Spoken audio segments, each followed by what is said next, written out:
नमस्ते, मेरा ही नाम पलक द्विवेदी है। अभी आप एनटीएफ को देख रहे हैं। आपका परिचय कि आप एक संस्थान है प्रेम फाउंडेशन, उसके आप संस्थापक हैं और आप प्रयागराज हाईकोर्ट में अधिवक्ता हैं। आप अरुण पांडे जी, आपका स्वागत है आप साथ में। जी आभार। सर, एक समान बात है कि एक समाज शब्द जो है, चाहे बच्चा हो बुजुर्ग हो, आप मतलब मरने के बाद तक एक समाज शब्द जो है, आप चाहे घर में रहें, चाहे स्कूल में रहें, चाहे कॉलेज में रहें, मतलब हर जगह मिलता है। समाज है क्या? देखिए, एक समाज शास्त्रीय दृष्टि जो है, जी समाज शास्त्र विषय के रूप में जब आप लेते हैं जी तो समाज तब बनता है जब हम किसी के साथ म्यूचुअल एक्शन में होते हैं। जी जैसे आप चल रहे हैं और अचानक आपको ठेस लगी और किसी ने आकर के आपको संभाल लिया, तो आपका एक समाज निर्मित हो जाता है, अन्यथा वो व्यक्ति रहते हैं आप। भारत में समाज की दृष्टि बिल्कुल अलग है। भारत में समाज एक पूर्ण इकाई है अपने आप में। जैसे हमारा अस्तित्व है और समाज का अस्तित्व है और फिर प्रकृति का अस्तित्व है, तो समाज एक संपूर्ण इकाई है। समाज हमें बहुत कुछ देता है। जैसे अभी मान लीजिए आपका नाम वैदिक द्विवेदी है, तो ये जो द्विवेदी आपने पाया वो समाज से पाया। पिताजी ने आपका नाम वैदिक दिया, लेकिन जो समाज ने आपको दिया वो आपके नाम के साथ जुड़ गया, द्विवेदी। आप ब्राह्मण परिवार से आते हैं। तो कुल मिलाकर के समाज की जो अवधारणा है ना, भारतीय संदर्भ में जब आप देखेंगे तो एक संपूर्ण इकाई है। हमें समाज को ऐसे नहीं समझना कि हमसे मिलके ही समाज बनता है। हम अगर समाज के मानकों के अनुरूप हैं, समाज के धारणाओं के अनुरूप हैं, तो समाज हमें प्रशंसा भी देता है और समाज हमें अवशंसा भी देता है। तो इस तरीके से समाज एक स्वतंत्र इकाई है जिसके साथ हमें म्यूचुअल अपने व्यवहार को बड़े ही मर्यादित ढंग से जीना होता है। और जब हम जी जाते हैं तो लगता है कि दोनों एक दूसरे को मदद करते हैं। हम और हमारा समाज दोनों एक साथ लाभान्वित होते हैं और दोनों एक दूसरे को नुकसान भी पहुंचाते हैं। आज समाज का जो एक तरीका है, आपने बताया, बड़ा अच्छा बताया। समाज के मानक और मानक शायद अब बदल चुके हैं। और पहले ऋषि मुनि भारत में थे, देश अपना था, परंपराओं का देश है भारत जो है, मतलब अनेकता मित्रता कहता है अपने आप को जो है। उस समय के मानक कुछ और थे, लेकिन आज समाज के जो मानक हैं, जो नए युवा हैं, शायद मानक व्यापार है कि एक अच्छा मकान हो, अच्छा क्या मतलब सबसे अच्छा मकान हो, सबसे अच्छी गाड़ी हो। ये क्या, ये मानक जो युवा तय कर ले रहा है कि समाज के मानक ये है कि और कोई मानक समाज में था पहले?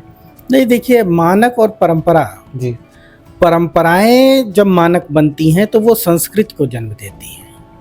ये मानक नहीं है, ये कुछ उपलब्धियां हैं। मानक 2, 4, 10 साल में अगर बदलने लगे तो वो मानक नहीं है।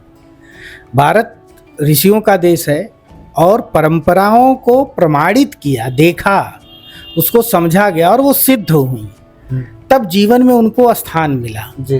तो इस प्रकार जो निर्माण होता है वो भारत की प्रक्रिया है। अभी जिसे कहते हैं कि वो स्टेटस सिंबल अधिक से अधिक कह सकते हैं, उसे मानक नहीं कह सकते। और स्टेटस सिंबल बहुत जल्दी बदलता है। तकनीकी के आने से ये बहुत तेज बदल रहा है।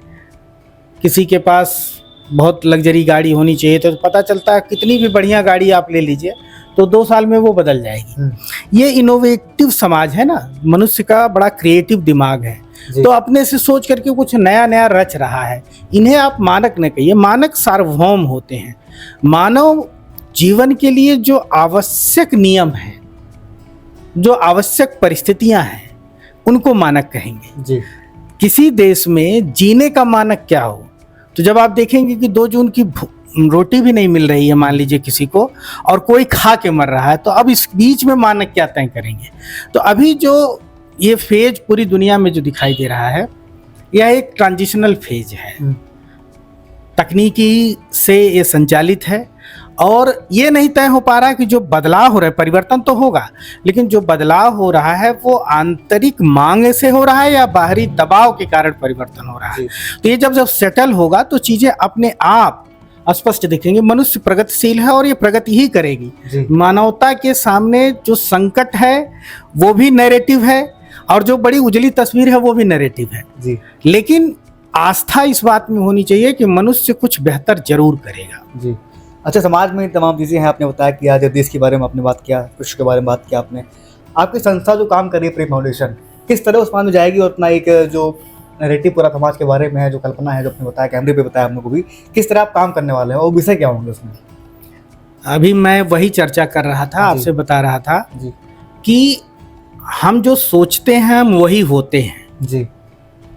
तो मैंने कहा है आपसे कि हम आंतरिक दबाव, आंतरिक मांग या बाह्य दबावों से कार्य कर रहे हैं या सोच रहे हैं। सोचने की प्रक्रिया भी कभी कभी तय कर दी जा रही है। जैसे कुछ दिन पहले आपको पता होगा कि हम सर्फ, एक कंपनी ब्रांड का नाम था, लेकिन सर्फ मतलब हम डिटर्जेंट पाउडर समझते थे। तो कुल मिलाकर के डालडा वनस्पति घी था, लेकिन हम डालडा एक कंपनी का नाम था, हम डालडा लेते थे। ऐसे ही कुछ ब्रांड्स हैं जिनका नाम लगता है कि वो हमारे जीवन में ऐसे समाहित हो गए जैसे हम सांसें ले रहे हैं।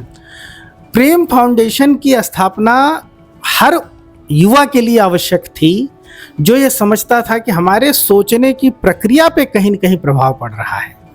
तो हम सोचने की प्रक्रिया को ही क्रांतिकारी ढंग से बदलने जा रहे हैं। क्योंकि दिमाग आपका है तो सोच भी आपकी होनी चाहिए। देश कैसा बनेगा इसे आप सोचिए, या अपनी परंपरा से जैसे जो विरासत में मिला है उसके आधार पर सोचिए, और जो परंपरा काल बाह्य हो गई है उसके बाहर भी सोचिए। भारत का संविधान इसी मामले में बहुत ही अद्भुत संविधान है। वो अनुच्छेद 368 की व्यवस्था करके भारत के नागरिकों को यह अधिकार देता है कि अगर हम भी आपके प्रति अनुकूल नहीं रह गए, मान लीजिए संविधान की धाराएं अनुकूल न हो, तो संविधान खुद कहता है कि हमें ही बदल दीजिएगा।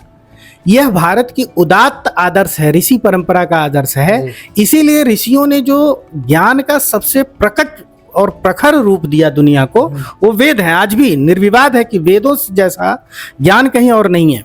ज्ञान का पर्यायवाची हो गया है वेद। तो वहां ऋषियों ने अपना नाम नहीं लिखा। हमारे यहाँ समाज को देने की तो परंपरा रही है, लेकिन उसका श्रेय लेने की कोई परंपरा नहीं रही है। तो प्रेम फाउंडेशन भारत को भारत के तरीके से सोचने की जो प्रक्रिया रही है, जो प्रमाणित प्रक्रिया रही है, जिससे मानव जीवन जो आज दुनिया भर की समस्याएं आ रही हैं वो बिल्कुल निजी समस्याएं हैं। लाइफ स्टाइल से संबंधित तमाम प्रकार की बीमारियों से ग्रसित हो रहा हमारा युवा, और अगर वो सोचना सही शुरू कर दे तो मुझे लगता है कि भारत विश्वगुरु था, है और हो भी जाएगा, इसमें कहीं कोई दो राय नहीं। अभी आपने कहा ज्ञान की बात कही, ज्ञान, और आज के समय में कॉन्वेंट स्कूलिंग जी, तो ज्ञान एक बहुत बड़ा शब्द है, दायरा उसका बड़ा है, लेकिन स्कूलिंग और कॉन्वेंट छोटे पड़ जा रहे हैं। ऐसे में जब हम कॉन्वेंट और स्कूलिंग में पढ़ाई करेंगे, प्ले हो गया, तमाम व्यवस्थाएं बनाई गई हैं जो मुख्यतः मिलनी चाहिए, मिल नहीं पा रही हैं, तो विश्वगुरु कैसे बनाएंगे आप भारत को? देखिए, शिक्षा के सामने एक बड़ा उद्देश्य था। भारत में शिक्षा नहीं थी, भारत में विद्या थी। ठीक है, विद्या का अर्थ था सा विद्या या विमुक्तये, आपको मुक्त कर दे। अब मुक्ति का अर्थ लोग केवल समझते थे कि मोक्ष मिल जाए, मर जाना। मोक्ष और निर्वाण बहुत बड़ी बड़ी बृहद अवधारणाएं हैं। विद्या भारत में थी, और मुक्ति का अर्थ था लोभ, लालच, कुविचार, कुसंस्कार, इनसे मुक्ति। इसी के बाद जब विद्या अवदान करती थी, कुछ देती थी, तो वो व्यक्तित्व का निर्माण करती थी। इससे जो बचा रहेगा उसका व्यक्तित्व निश्चित रूप से बड़ा ही उज्जवल व्यक्तित्व होगा, उज्जवल चरित्र होगा जी।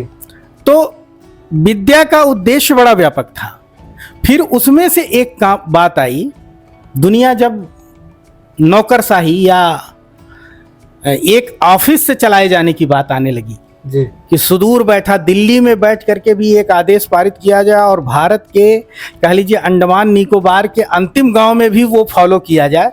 जब इस प्रकार की सोच ने जन्म दिया तो एक उद्देश्य दिया कि एक कार्यालय से पूरी दुनिया को ट्रीट किया जा सके या उसे चलाया जा सके जी। लंदन में बैठ करके या फ्रांस में बैठ करके ये जो साम्राज्यवादी देश थे, इनको जरूरत पड़ी एक निश्चित उद्देश्य के लिए कुछ लोगों को तैयार करने की। क्लर्की कैसे करना है, पियन कैसे काम करेगा, माली कैसे काम करेगा, ताकि वो एक नियम बनाने की आवश्यकता पड़ी, क्योंकि नियम से पूरी दुनिया को एक साथ उसको कंट्रोल किया जा सकता था, नियंत्रित किया जा सकता था। तो अब वर्तमान की जो शिक्षा है, चाहे वो कॉन्वेंट की शिक्षा जिसे आप एजुकेशन कह रहे हैं, उसका एक उद्देश्य है। उस उद्देश्य के लिए मानव संसाधन तैयार करना है। उससे आप मनुष्य का हित कम होगा, उस उद्देश्य का हित ज्यादा होगा, उस संस्था का हित ज्यादा होगा जिसमें मनुष्य काम कर रहा है। इसीलिए आप देखते होंगे कि किसी भी जगह पे किसी को नौकरी में लगा दीजिए, इवन भारत के टॉप क्लास के जो ब्यूरोक्रेट्स हैं उनमें भी फ्रस्ट्रेशन है, वो भी अपने काम से संतुष्ट नहीं, क्योंकि अंततः उन्हें वो पता चलता है कि वो काम जो कर रहे हैं वो अपने लिए कर ही नहीं रहे थे, तो काम उनके लिए बोझ बनता जा रहा है। तो हाइपरटेंशन, बीपी, शुगर, ये सब जो डिजीज हैं वो इसीलिए क्योंकि एजुकेशन जो है वो आपके काम कम आती है, एक तंत्र के काम ज्यादा आती है। तो प्रेम फाउंडेशन भारत जो है इस पूरे वही सोचने की प्रक्रिया से जब हम उसको प्योरीफाई करेंगे, रिफाइन करेंगे, तो समझ की प्रक्रिया भी उतनी ही क्रिस्टलाइज होगी, और जब समझ स्पष्ट हो जाएगी तो फिर हर व्यक्ति अपने आप में एक चमकता सितारा है, इसमें कहीं कोई दो राय नहीं है। मनुष्य की कोई सीमा नहीं है, लेकिन मनुष्य की संभावनाएं अनंत हैं, यह बहुत पहले से कहा जा रहा है और आज भी प्रमाणित है कि हमारे आपके बीच से लोग निकल करके बहुत बड़े बड़े काम कर जाते हैं जी, अति मानवीय लगता है वो काम जी, मतलब वो और हमारे वहाँ अरविंदो घोष ने बड़ी बात कही कि सुपर ह्यूमन की जो कॉन्सेप्ट, ये आपका एक सीरियल आया था शक्तिमान, वो भी सुपर ह्यूमन वाली बात करता था। तो कुल मिला के सुपर ह्यूमन होना ये आश्चर्य नहीं है, ये नियम हो सकता है, बशर्ते कि आप सोचने की प्रक्रिया को ठीक कर लें, और प्रेम फाउंडेशन यही करने जा रहा है। अच्छा, अभी आजकल समाज में तमाम जो चीज़ें हैं, और समाज में बार बार कह रहा कि क्योंकि हम जो रिकॉर्डिंग कर रहे हैं तमाम चीज़ें समाज में ही जाएंगी जी, निर्णय करना उनको ही है। आज के मूल समस्या है, मतलब हर घर में है, हर व्यक्ति में है, वो जो प्राइवेसी में जी रहा है, निष्ठा, प्राइवेसी है एक तरह लीजिए, और डोमेस्टिक वायलेंस, ये बड़े मुद्दे हैं। आज हर थाने पे, हर गली में, हर केस में, अगर आप हाईकोर्ट में होंगे, आप तो दिखते होंगे इस तरह से, तो आप वहाँ से यहाँ तक कि जो कड़ी मतलब गाँव में बैठी हुई चौकी बनी है पुलिस की, वहाँ तक क्या सिस्टम बन गया है, और क्या आपका उस पर अध्ययन है कि मतलब किस तरह चीज़ें आप बिगड़ रही हैं। और थाने पे अगर आप जा रहे हैं तो तमाम जाहिर, मैं कैमरे बता रहा हूँ कि इस तरह से मतलब कोई लेन देन की प्रक्रिया भी बनाई है, एक क्रम बना गया है वहाँ पे कि क्या देना, आप क्या दे रहे हैं और क्या ले रहे हैं, इस तरह, लेकिन मुक्ति मिल नहीं पा रही है। और ये जड़ जो है डोमेस्टिक वायलेंस का, मतलब शायद वो सोच करना होना, आपने पहले ही कह दिया है।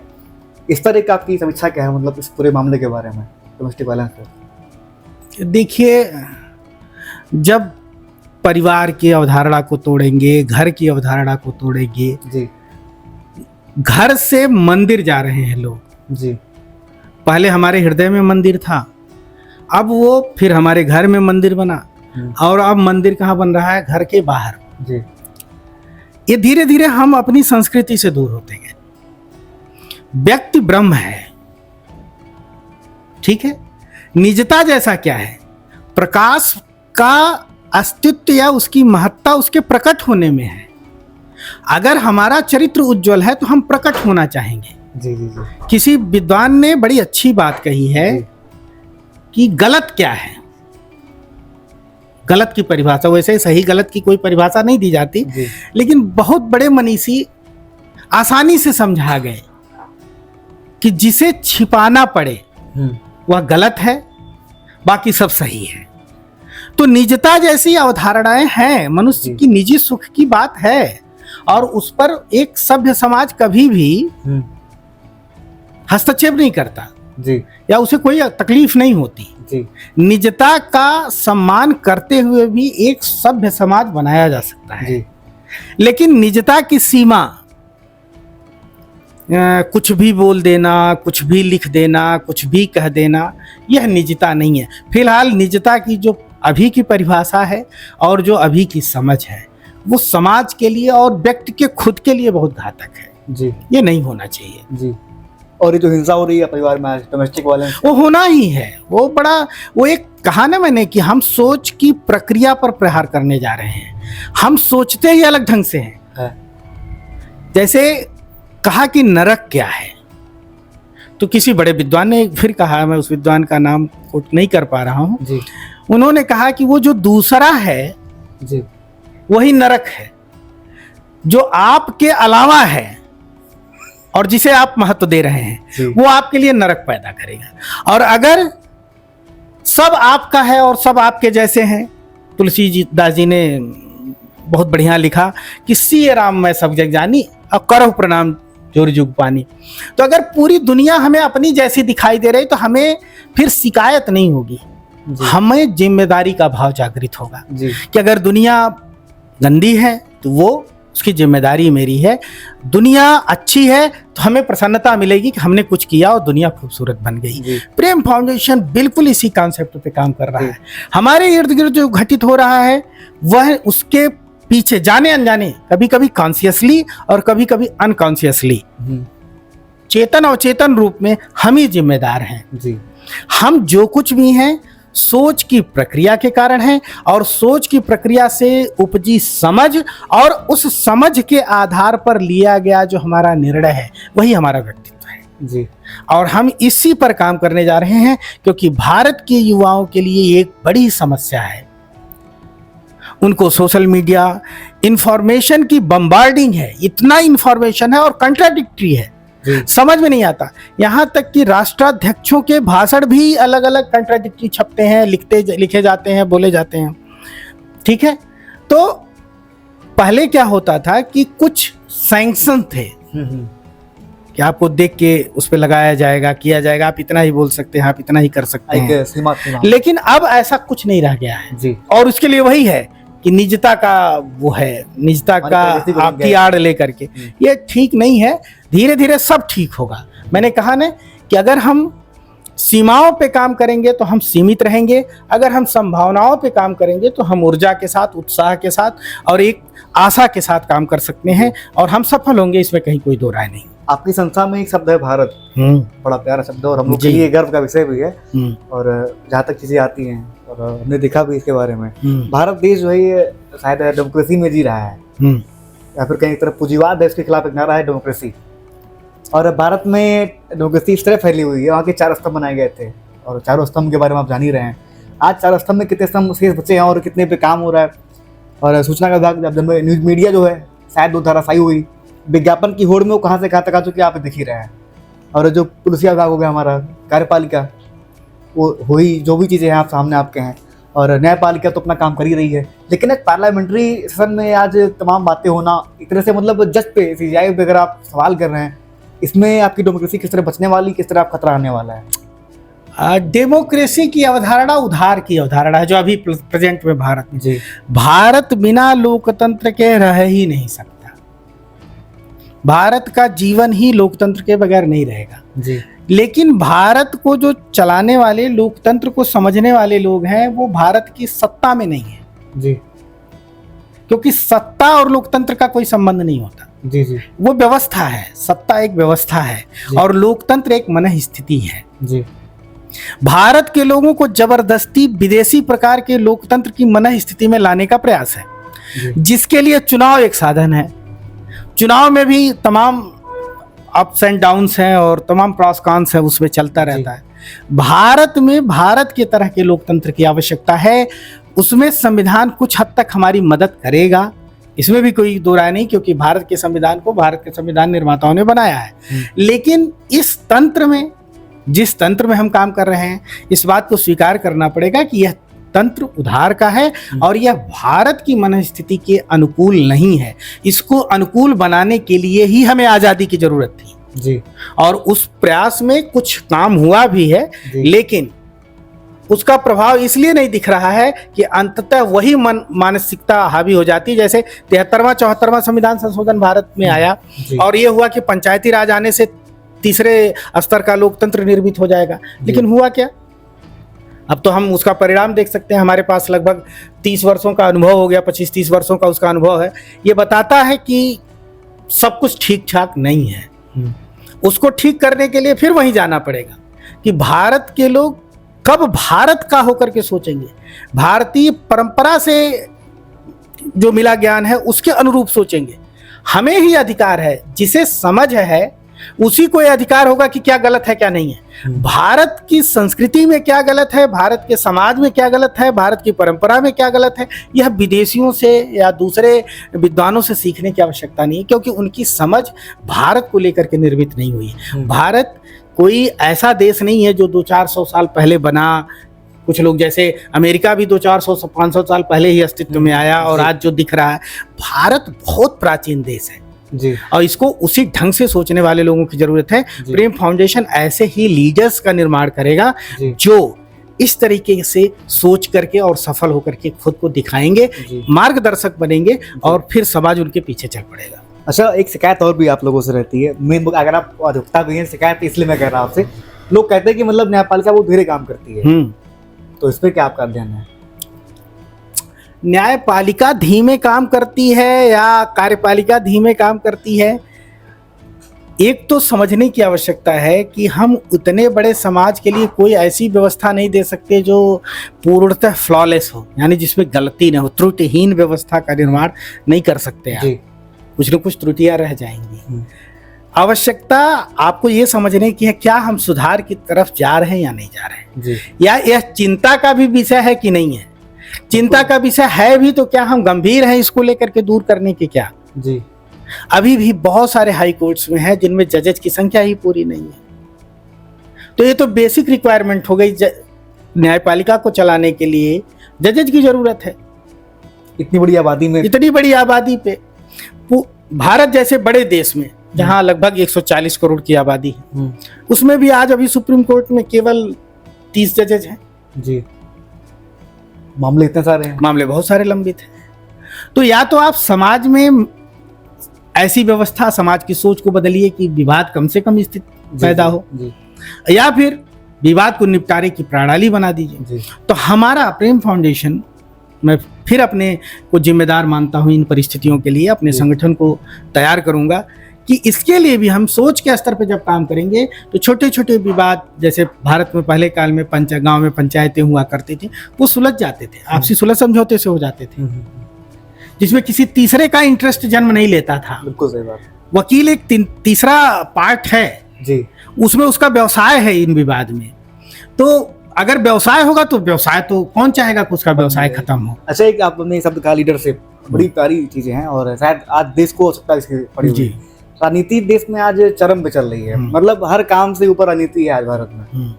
और जो हमारे राजनेता हैं, इस तरह से अगर आप कहें कि वास्तव में उनका अपना अध्ययन क्या है, तमाम वीडियो सामने भी आ रहे हैं, इस तरह से मतलब समाज की जो वैल्यू है, राजनीति मतलब गिरती जा रही है।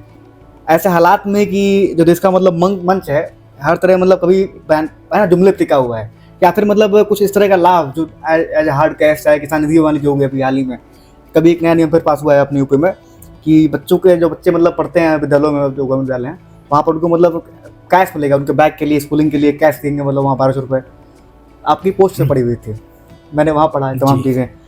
तो इस पर मतलब जो अपनी व्यवस्था बनाई गई है, मतलब ये मंचों पे आज जो धर्म के नाम लेके नारे लगाए जा रहे हैं, एक धार्मिक उन्माद का है अपने आप में। फिलहाल धर्म में तो होता ही नहीं, धर्म तो शांति देता अपने आप को। आज भारत में के मतलब इस मंचों से ईश्वर का नाम लेके, राम का नाम लेके लोग वोट मांग रहे हैं, और चुनाव में मतलब बड़ा हल्ला होता है कि ये रामवादी हैं, ये राष्ट्रवादी हैं, ये धर्मवादी हैं। तो किसी वर्ड में, शब्द में अगर आप बात लगा दिए तो अलगे माहौल चल रहा है भारत में। देखिए, इस पे थोड़ा सा फिर वही बात, जी, मूल को पकड़िए, सोच की दृष्टि बदलेंगे तो सब ठीक हो जाएगा। जब कोई घर बनाते हैं, हाँ, कोई हल्ला नहीं होता। मिस्त्री जब एक एक ईंट रखता है तो कोई आवाज़ सुनाई नहीं देती, लेकिन मोहल्ले भर का घर बन जाता है, कोई आवाज़ नहीं होती। लेकिन उसी मोहल्ले में एक घर गिरा दीजिए, बहुत शोर होगा। तो जो आपको ये पूरी समस्याएं दिखाई दे रही है, शोर है। शांति से निर्माण का कार्य चल रहा है देश में, और बड़े विश्वास के साथ चल रहा है। युवाओं के बीच में भी प्रेम फाउंडेशन जैसा संगठन है, ये काम कर रहा है।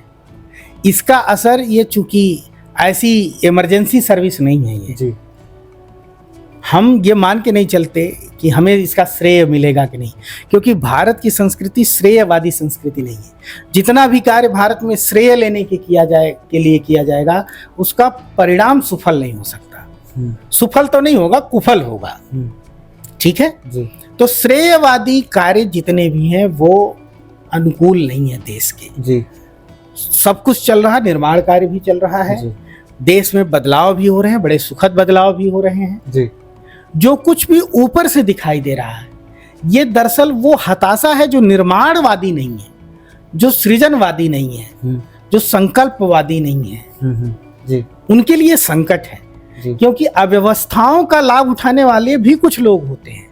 तो जब अव्यवस्था ही नहीं रहेगी तो उनका जीवन, उनका अस्तित्व संकट में पड़ेगा जी। तो ये जो कुछ आपको दिखाई दे रहा है, ये सतही है, और शोर है। आंतरिक तौर पे भारत बहुत सुदृढ़ है, जी इतना सुदृढ़ है कि इतनी डाइवर्सिटी का, इतनी विविधता का समाज, जी कभी धर्म के नाम पर, कभी जाति के नाम पर, कभी अगड़े पिछड़े के नाम पे, कभी दलित के नाम पे लड़ाने की कोशिश होती है, लेकिन भारत का गांव, भारत का समाज इसमें भी अपने लिए रास्ता निकालता है और समरसता के साथ जीवन जीने के लिए ये उदाहरण प्रस्तुत करता है। अब वह उदाहरण वो लोग देखना ही नहीं चाहते जो अव्यवस्थावादी है।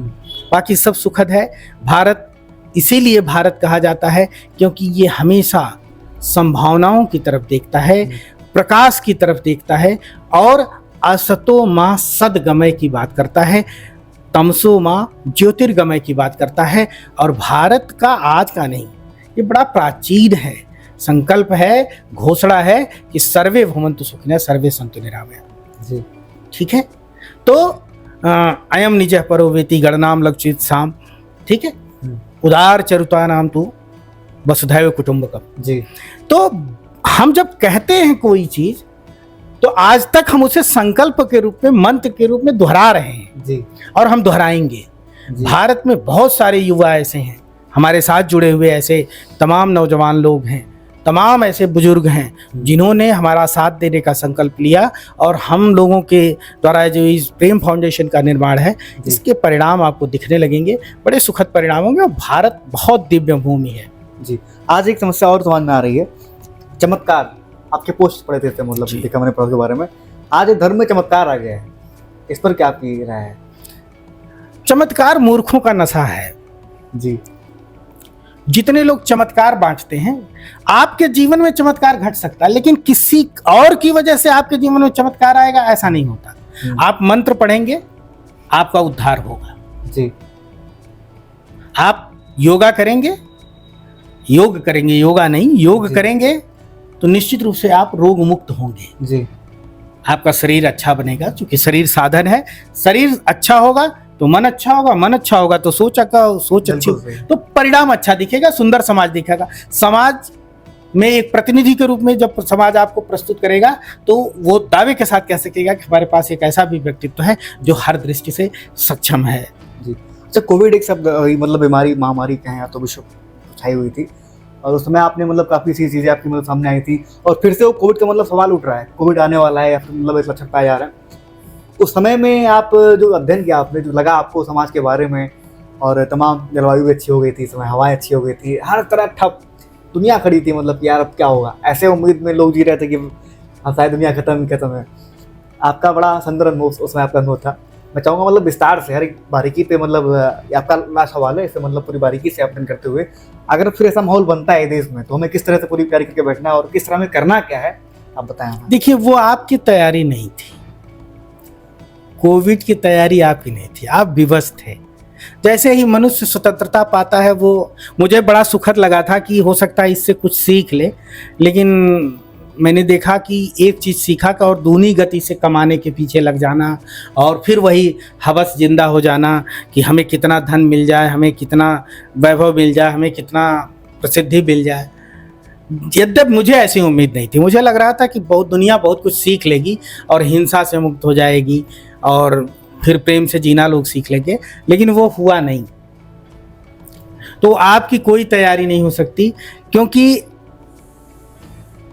वही फिर एक बात आती है कि आपने सोच का रास्ता ही गलत पकड़ लिया है और ये बहुत कुछ शिक्षा का ही देन है।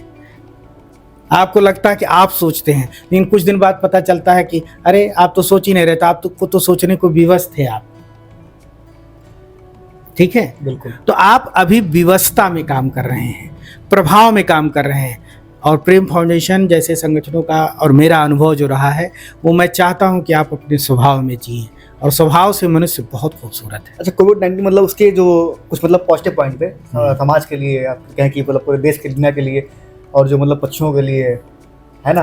अब तो आप कह सकते हैं कि मनुष्य सबसे बड़ा पोल्यूटर है भाई, क्योंकि आप यही कह रहे हैं ना कि मनुष्य ही की गतिविधियां रुकी थी, बाकी तो कोई गतिविधि रुकी नहीं थी, तो मनुष्य ही सबसे बड़ा प्रदूषक है।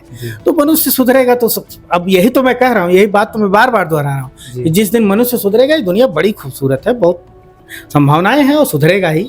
प्रयास की आवश्यकता है, प्रयास नहीं रुकने चाहिए। गंगा अविरल बहती रही हैं, हाँ, निर्मल होने की प्रक्रिया थोड़ी लंबी है, विलंब लगेगा लेकिन निर्मल होंगी, क्योंकि गंगा, आपको बता दें, नदियों को साफ नहीं किया गया और ना ही किया जा सकता है, क्योंकि नदियां खुद की सफाई करती हैं और इसलिए उनमें बाढ़ आती है। बाढ़ आती तो सारा कूड़ा कचरा भर जाता है। तो भारत के मन को, भारत के युवाओं को इतना प्रवाहमान होगा, जिस प्रकार से नदियां, एक मौसम आता है ना, एक मौसम में खुद को साफ कर देती हैं, वैसे ही हम जैसे, आप जैसे युवा जब संगठित होते हैं और प्रेम फाउंडेशन जैसा एक संगठन जन्म लेता है, तो युवा सोच में एक प्रवाह पैदा होगा जो ये अचरा कचरा बहा ले जाएगा और बहुत खूबसूरत भारत बनेगा। अभी आपने सुना कि तमाम विषय पे हमने बात किया, ये संस्था काम कर रही है, आप आगे हैं और अपने विषय के बारे में चर्चा करें, सोचें आप कि किस तरफ आप बढ़ रहे हैं, क्योंकि हर आदमी का दायित्व अपने प्रति होता है, आप अपने आप को सुधार पाएंगे। और सोचना क्या है, सीखने के लिए आप साथ हमारे हैं और आपको हमें इसके लिए हम सब मिलकर एक समाज को बनाएंगे, शायद जो अपने भारत के लिए सोचेगा और करेगा अपने भारत के लिए। और अगले वीडियो में मिलेंगे आपसे फिर नई बातों के साथ में, और धन्यवाद आपका इस चर्चा के लिए। आभार।